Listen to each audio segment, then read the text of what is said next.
Spike in the City by Paulette Bogan.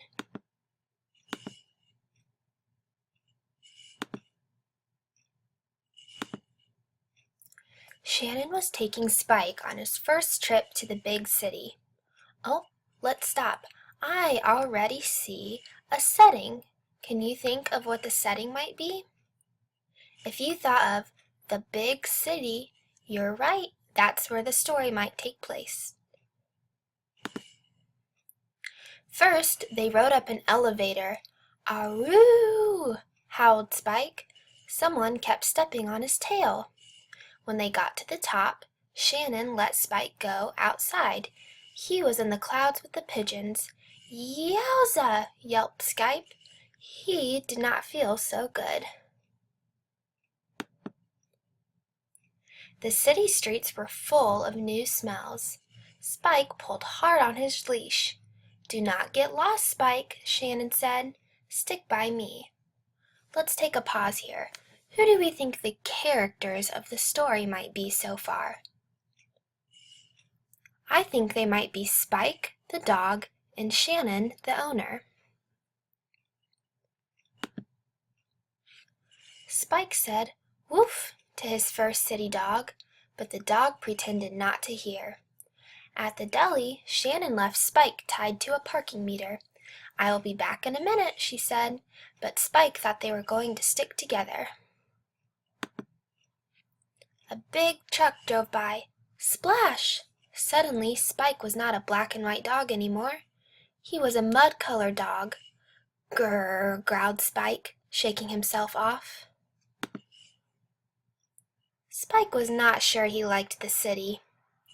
Uh-oh, I see a conflict coming. We know that Spike doesn't like the city. At the park, Shannon let him off the leash. Suddenly, something whizzed through the air. Spike caught it. "Arf!" When Spike looked up, two dogs were waiting for their frisbee. They smiled at him. Thought Spike. The dog showed Spike a cat on a leash. The cat did not say hello. Thought Spike. They showed him a man on wheels. The man was very fast. But when a dog on a skateboard zoomed by, Spike wanted to try it for himself. He chased it. Under a lot of feet, through the middle of 1,000,000 dogs,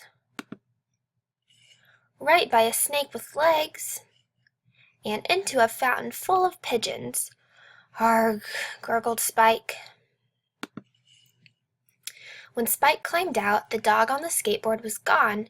He did not see the cat on the leash, or the man on the wheels, or his new friends. Worse than that, Spike did not see Shannon. "Aroo!" he howled. Do you think Spike is feeling sad? How can you tell? Spike was all alone. He did not know what to do. He did not know how to get home. Spike sniffed the air. He sniffed again. He walked back around the fountain, all through the park, and back to where he started. But this time, no one was there. "Except Shannon. I'm so glad I found you," said Shannon. "Ruff!" barked Spike. "Me too." Let's stop and pause.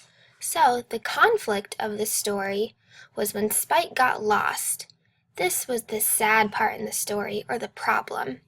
But we just found the solution, or the answer to the problem. Can you find what it is? If you said when he found Shannon, you're right, because now the problem was solved. The end.